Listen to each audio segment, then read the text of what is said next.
What's up, trainers? Today I've got 3 awesome grass decks for you today. If you've been wanting to play some of these new cards and you want to build a deck around it, I've got it for you. So stick around, watch the video. I'll have timestamps for each deck if you want to click around. Please be sure to like and subscribe if this video helps you out at all, if you enjoy it, if you see the potential in some of these decks. Comment down below. Tell me if you like the new Decidueye card, because I love it. I mean, I just like Decidueye as a Pokemon. That was one. I chose Rowlet when I first played through Sun and Moon. I hope you guys enjoyed the video, and let's go ahead and get into deck number 1. Okay, guys, this is our deck number 1. We are going to start it off with Decidueye EX because I freaking love it. I love Decidueye. It's so cool. This is the deck. We're running 2 Rowlets with the Skill Dive move. That way we can target a specific Pokemon that might be on the bench behind maybe a wall that they've put in the active spot. We've got 1 Dartrix, the 2 Decidueye EX.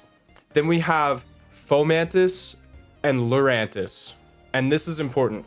Lurantis does 20 spread damage to the active Pokemon and to the bench, which is pretty significant, especially when it only costs 1 energy to use its move. Most of the time, I feel like I've not had so much trouble trying to get that evolution onto the board. I still have the trouble of evolving the Rowlet into the Decidueye, but Lurantis has definitely been very useful. We get that spread damage across their board, so by the time we have that Decidueye EX come in, we are able to specifically target with Decidueye's move, Pierce the Pain, doing 100 damage to those Pokemon that have already taken damage. So I can snipe a Pokemon that's on the bench. It's crazy. It does so much, like 100 damage for 2 energy, I feel like is really, really good. This is a low cost energy deck. The Lurantis has a 1 retreat cost. The Decidueye has a 1 retreat cost. Their moves cost 1 energy and 2 energy. It's very, very easy to get set up with the energy. You don't have to worry about Pokemon that are doing significant damage based on your energy. You don't have to worry about getting set up. If you go first in the game, there's potential for you to have your Rowlet evolved with the new rare candy card already on your second turn. That is a possibility that you can have happen. By turn 3, you could be hitting with the Decidueye for 100 damage, sniping your opponent's Pokemon wherever they are. You could be doing that already. Okay, so that's it for the Pokemon. Then we have our 2 Pokeballs, obviously. 1 Pokemon Communication, 2 rare candies. The rare candies are only useful when it comes to the Decidueye. The 2 rare candies just gives us the ability to get the rare candy more often than trying to get lucky and shuffle through our deck or have to like pull every card through our deck. So we've got 2 of them in there.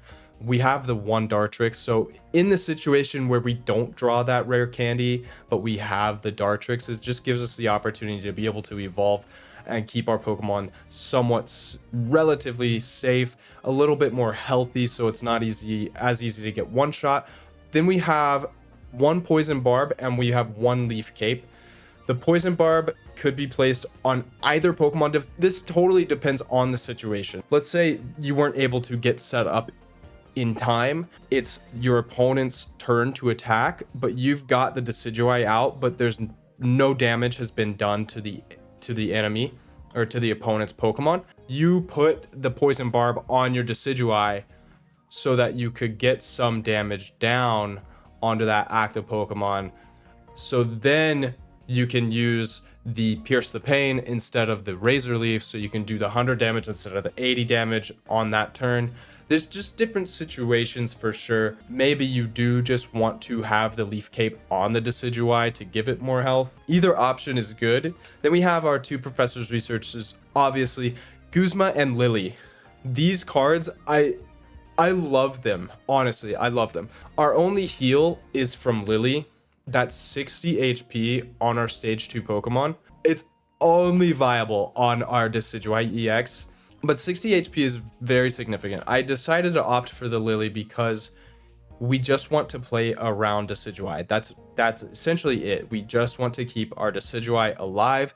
Lurantis is there just to do some spread damage so that we then can fully utilize our Decidueye when it comes to the game situation. So Lily's just there to make sure that our Decidueye stays healthy, stays alive. You can totally opt for taking out Guzma and having more heals in there. You could put in an Erica, you could put a second Lily in there, whatever you feel like. Pokemon Center Lady, I like more heals if you want, or whatever else. I don't know, this is like totally yours, but this is how I built the deck. This is how I'm enjoying it.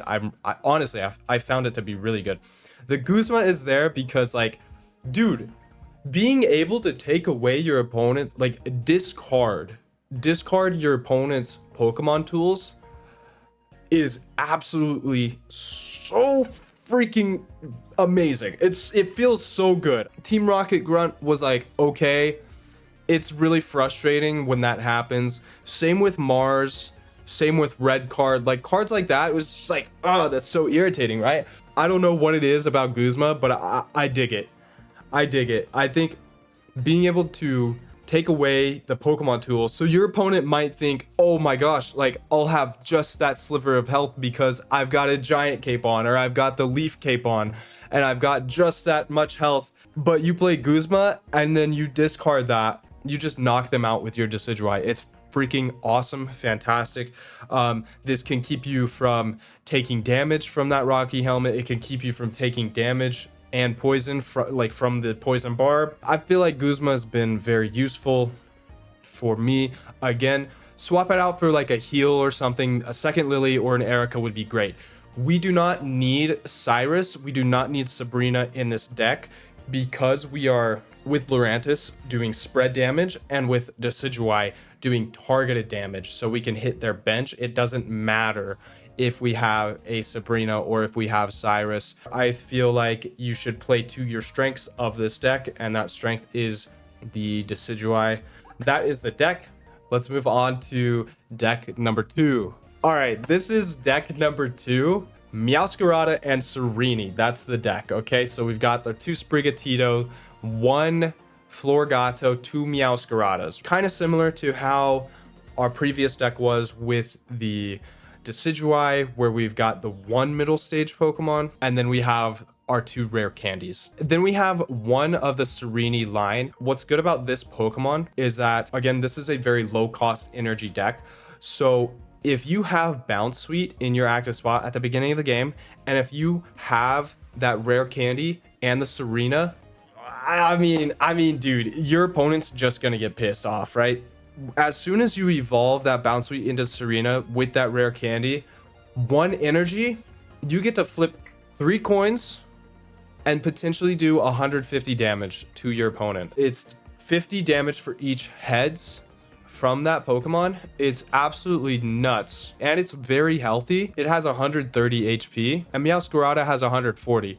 So when you put the Leaf Cape on to these Pokemon, 160 health, 170 health on these Pokemon keeps them very, very healthy. Then we have our typical Meowscarada. We know what Meowscarada does, the 60 damage plus the 70 if it's an EX Pokemon. So again, these are very low cost energy Pokemon. You'll be able to, if you have the right Pokemon, get set up. If you have the right cards like Rare Candy in your hand and the stage 2, you can get set up very quickly and start doing some extra damage. We do have that Sprigatito. If you had to put that in the active spot, you can cry for help to start drawing more of these grass Pokemon cards. Here we have our 2 Pokeballs, 2 rare candies. We have 2 leaf capes, no other Pokemon tools besides that. I feel like leaf capes makes our grass Pokemon just really healthy and strong. It's fantastic. We have our 2 Professor's Researches.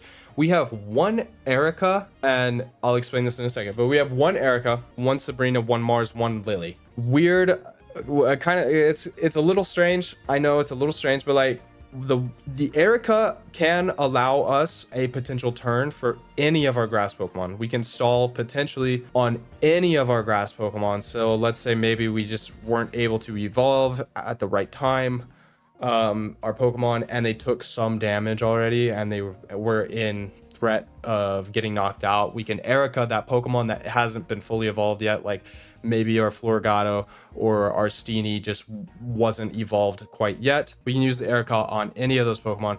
We have the Lily because Meowscarada and Sereni, both stage 2 Pokemon. We can heal for 60 HP from that. Then we have Sabrina, typical. Then we have Mars.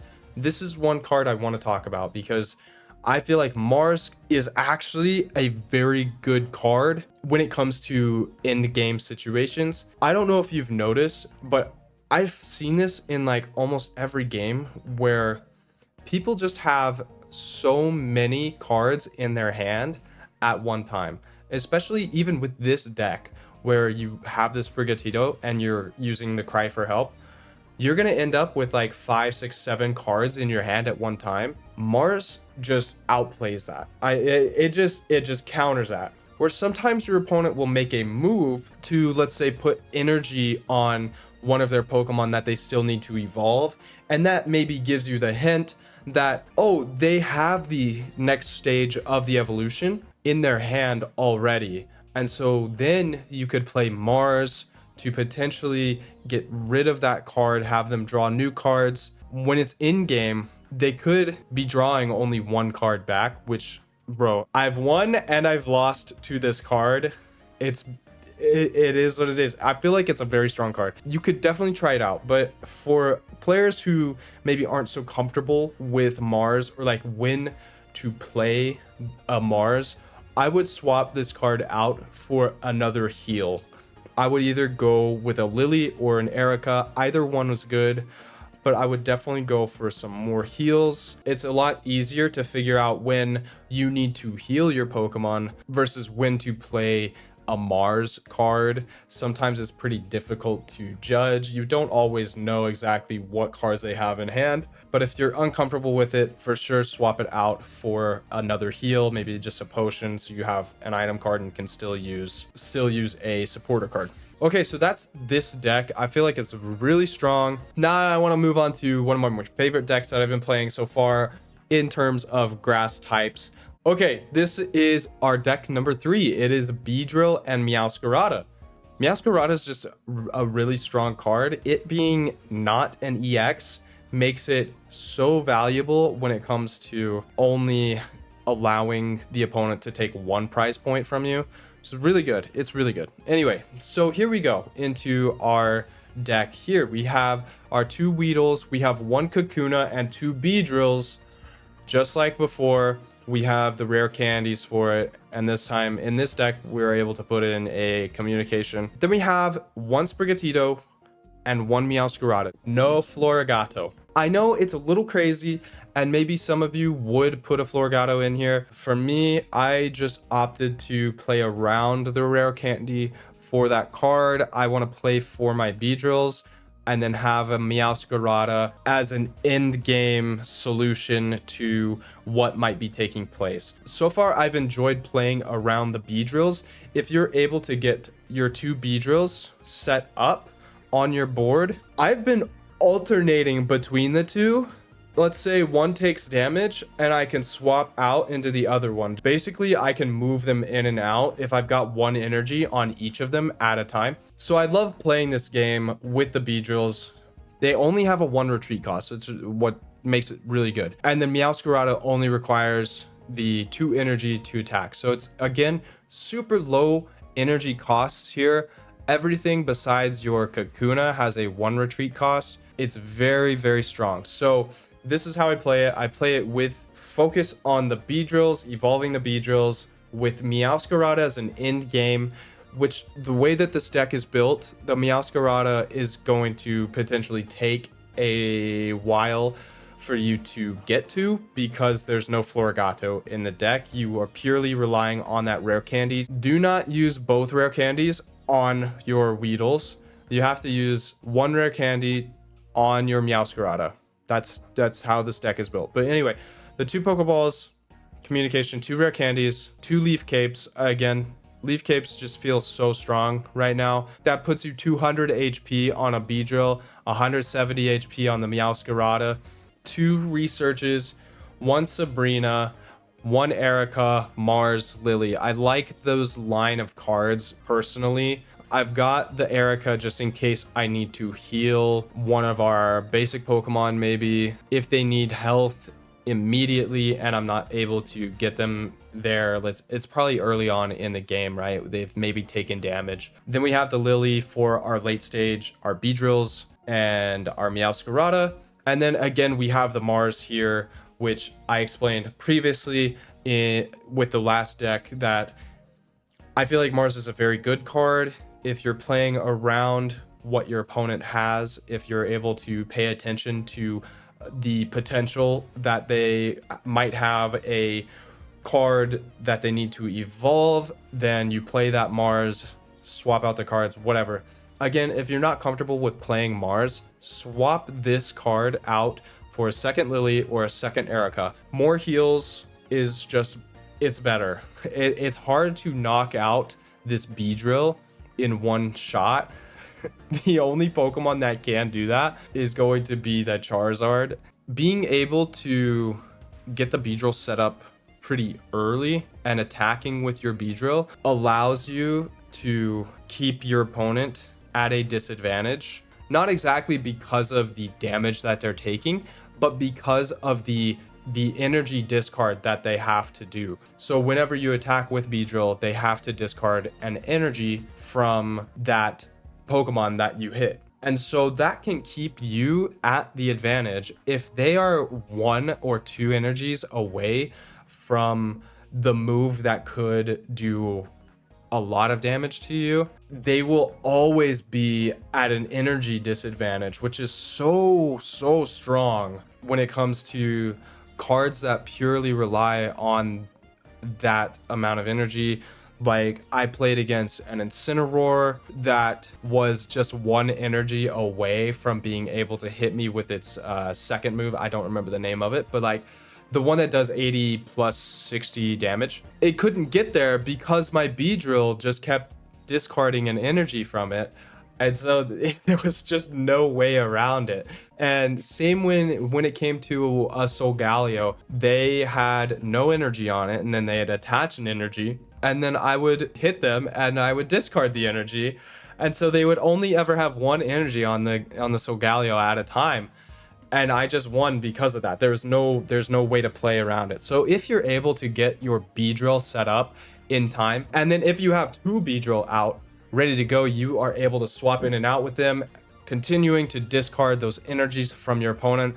And then if anything has come up, if there's been any issues for you and maybe the opponent was able to get ahead with one of their turns, we have that Meowscarada for the late game that's gonna knock out most of the EX Pokemon. I know there's no red in here. Maybe you could even swap out your Mars for a red or something else. If you don't feel like you want that Pokemon communication in here, you could swap that out as well for a red or just for some other card that you might prefer to have. Anyway, I've really enjoyed this deck a lot. It's been pretty fun to play. I've won quite a few games with it. Like, subscribe, and thank you so much for watching.